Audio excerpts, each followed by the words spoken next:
Your email list is the best way for readers to get to know you and your brand. It's essential to building confidence and trust with your readers.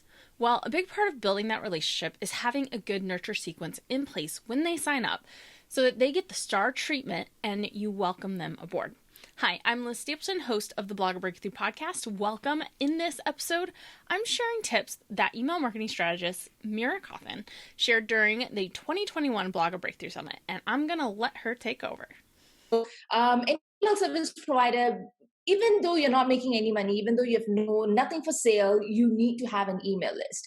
And a lot of people who tell me that, I think I will do this after I have done certain things, after I have maybe 20 posts on my site, or maybe I've released or launched 20 videos. I think it doesn't work that way because all right, you have all this content and maybe people are come to find that those pieces of content, but you're not doing anything to capture those people onto your email list if you don't have one in the first place. So you absolutely need to have one. And you can't just have one as like a placeholder. You need to do a couple of things. And that is one of the first things you should do is to have that nurture sequence. So it's kind of like rolling out the red carpet for a new subscriber. You are kind of paving the way for them to discover your brand, discover yourself, because the last thing you want to do is someone to get on your email list and then they don't get anything. They don't hear from you. And the next time they hear from you is maybe 3 months later or 6 months later when you're ready to launch your first product.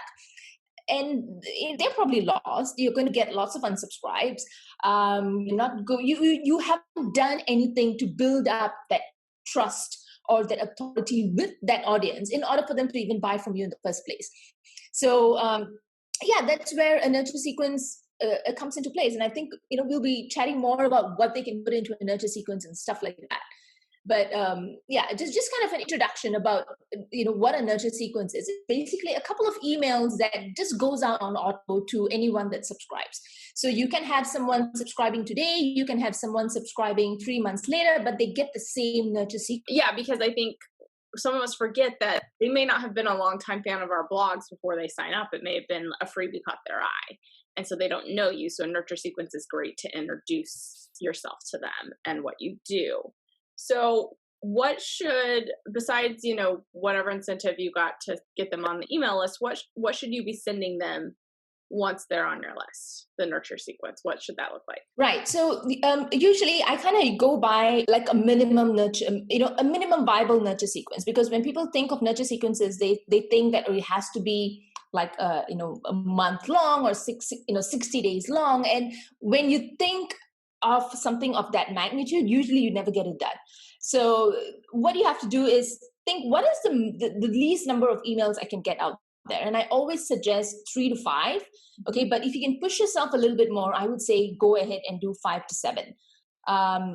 Because this would give everyone kind of like a nice introduction to everything that you do. So the exact kind of emails that you should put in there, it doesn't have to be content that is absolutely from scratch. You can write teasers to existing blog posts that you have, or you can write teasers to existing videos that you have.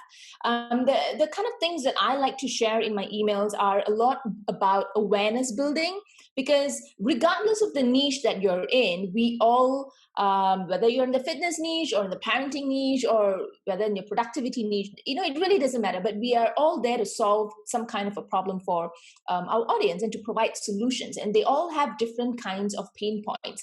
So when I say pain points, people immediately think, but I don't really have a pain point. The thing is, a pain point doesn't just mean not having money, or it doesn't just mean I don't know how to start a business. There are different kinds of pain points. It could be, I don't know how to organize my kid's closet, or I don't know how to homeschool, or I don't know how to do meal planning. There are so many different types of pain points.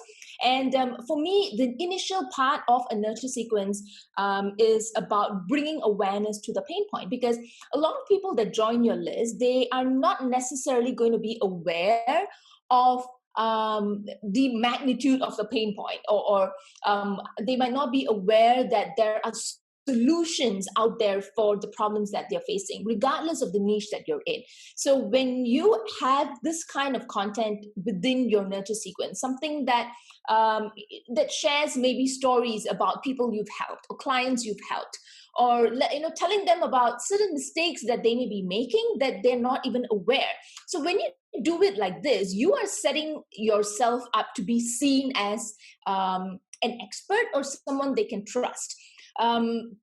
So I usually like to do this within the first 1 to 3 emails. So you always have you have the welcome email, and then I like to talk about mistakes people make or things that they believe that are not necessarily true. We all believe in myths and things that we may have heard. And we think are true, but they might kind of be hindering our progress, or they might be kind of hindering and interfering with the way that we work or do certain things. So when you bring this to light, that is where people are going to reply back to you. They're going to engage with you, and when they see your name in their inbox, this is where they are going to move into clicking your email. So your nurture sequence kind of sets the path, and it paves the way for that.